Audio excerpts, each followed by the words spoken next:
I'd been living peacefully for 18 months on a quiet lakefront in northern Georgia, enjoying my private marina. One morning, I found a bright red, "No fishing" sign drilled into my dock by the HOA president, Colleen Williams, without warning or permission. The sign was official, and the audacity of it left me in shock. When I tried to address it with the HOA, I got nowhere. The staff was scared to speak up, and Colleen dismissed me outright, claiming it was for community safety and aesthetics. But my marina was on my private property, clearly outlined in my deed.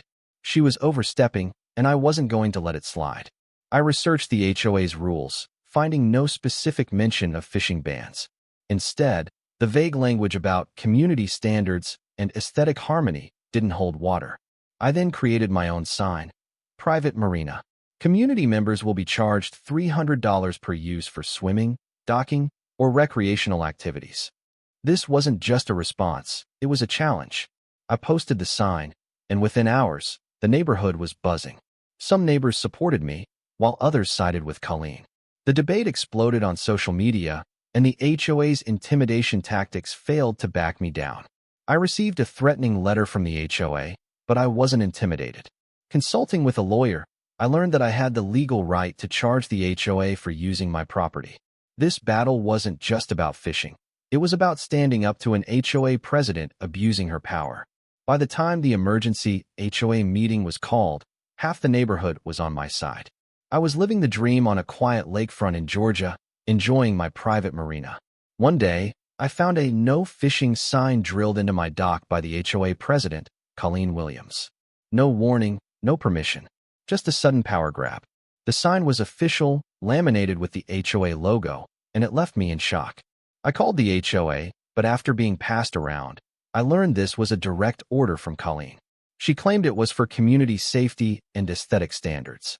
But my marina was on my private property, and this had nothing to do with safety. It was a power trip.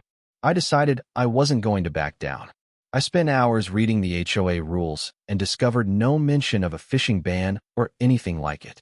The language about community standards was vague, allowing for control without actual authority. So, I flipped the logic.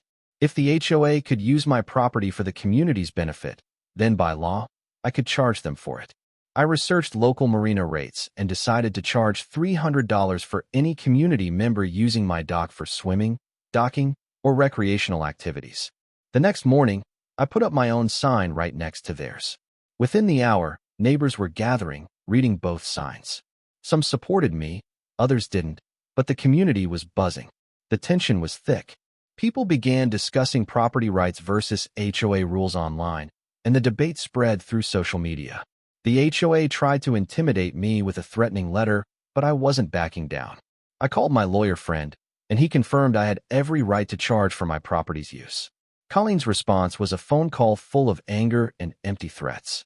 When I confronted her with legal proof that the marina was mine, she hung up on me. That evening, the neighborhood had split into two factions. Some saw me as a hero standing up to the HOA's overreach, while others called me a troublemaker. The debate had spilled into the wider community. The HOA called an emergency meeting, and the room was packed with people from all sides. Colleen sat at the front, looking tense, while everyone watched me. As the meeting started, I knew this was just the beginning. The HOA had spent $8,000 this year on legal fees for enforcement, using lawyers to intimidate residents. I was enjoying my life in a peaceful lakefront community, fishing from my private marina, when one morning I discovered a bright red, "No fishing" sign had been drilled into my dock by the HOA president, Colleen Williams, without any warning or permission. The sign was official and professional, and I quickly realized that this wasn't just about fishing. It was a power grab by Colleen. I tried to resolve the situation with the HOA, but their bureaucratic responses led me to believe this wasn't a simple mistake. It was a personal vendetta. After digging into the HOA rules, I found no mention of fishing bans on private property. I decided to fight back by posting my own sign, stating that anyone from the HOA or the community wanting to use my marina would be charged $300 per use. This wasn't just a challenge, it was a stand against their overreach. The reaction was immediate. Neighbors started taking sides, and the situation turned into a heated debate. Colleen retaliated with a threatening letter, but I stood my ground. I even consulted with a lawyer who confirmed that I had the legal right to charge for the use of my private property. At the HOA meeting, Colleen presented a professional argument, trying to paint me as a troublemaker. But when it was my turn, I calmly laid out the facts, showing legal proof that the marina was private property, not under HOA jurisdiction. A retired lawyer in the room, Richard Patterson, supported me, and the momentum shifted. Colleen's supporters began shrinking in their seats. By the end of the meeting, the room had turned. The HOA was forced to apologize and remove the sign. But I knew Colleen wouldn't take defeat gracefully. The very next night, I caught one of her contractors vandalizing my sign and replacing it with an unauthorized, no fishing sign. I had it all on camera.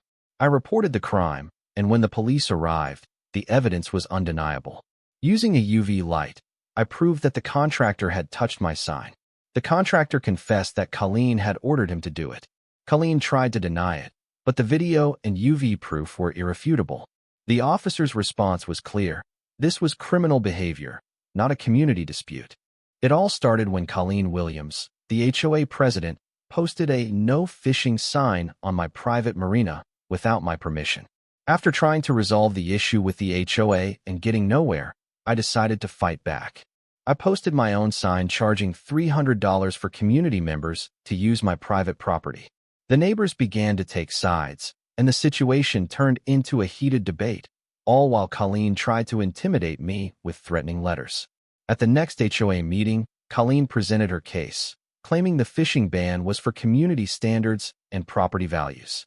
But when it was my turn, I calmly pointed out that the marina was private property and that I had the legal right to charge for its use.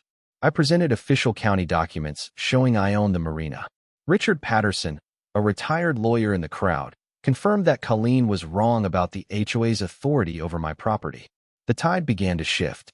Colleen was arrested for conspiracy to commit criminal trespassing and property damage when we caught one of her contractors vandalizing my sign in the middle of the night. The evidence was overwhelming: video footage, physical evidence, and an audio recording of Colleen instructing the contractor to remove my sign. The contractor confessed, and Colleen's attempt to deny her involvement failed.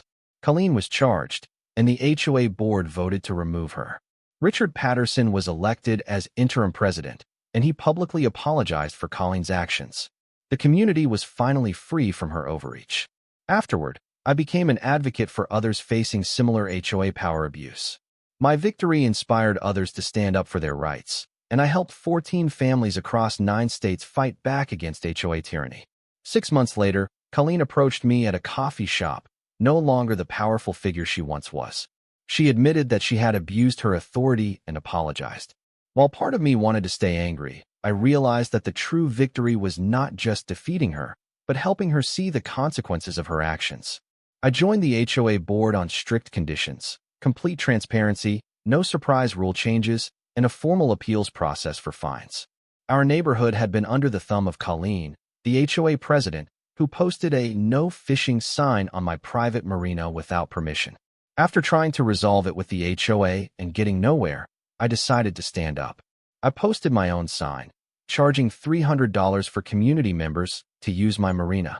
The response was swift, neighbors were divided, and Colleen retaliated with threats. At the next HOA meeting, Colleen made a professional presentation, trying to paint me as a troublemaker. But I calmly explained that the marina was private property and I had the right to charge for its use. With official county documents in hand, I proved that Colleen had no jurisdiction over my property. Richard Patterson, a retired lawyer, supported me, and Colleen's supporters began shrinking in their seats. Soon, Colleen was arrested for directing a contractor to vandalize my sign. The evidence was overwhelming: video footage, audio recordings, and witness testimony. Colleen's attempt to deny her involvement failed, and she was charged with conspiracy to commit criminal trespassing and property damage. The HOA board removed her, and Richard became interim president, publicly apologizing to me for Colleen's actions. With Colleen's reign over, the neighborhood transformed. No more petty fines or intrusive rules. Meetings became productive, focusing on actual community improvements. I started helping other families deal with HOA overreach, and my small victory inspired others across the country. Months later, Colleen approached me, no longer the powerful figure she once was. She admitted to abusing her authority and apologized. I realized that standing up to her hadn't just changed my life. It had empowered others to do the same. Today, I'm teaching my neighbor's daughter how to fish, and the neighborhood is peaceful. People now look forward to HOA meetings because we solve problems, not create them. Sometimes, standing up to one bully doesn't just change your life. It changes the lives of everyone around you. I didn't plan to be anyone's example, but it only takes one person to show a community how to push back. If you've had your own, Colleen, I'd love to hear about it. Thanks for reading, and I'll catch you in the next one.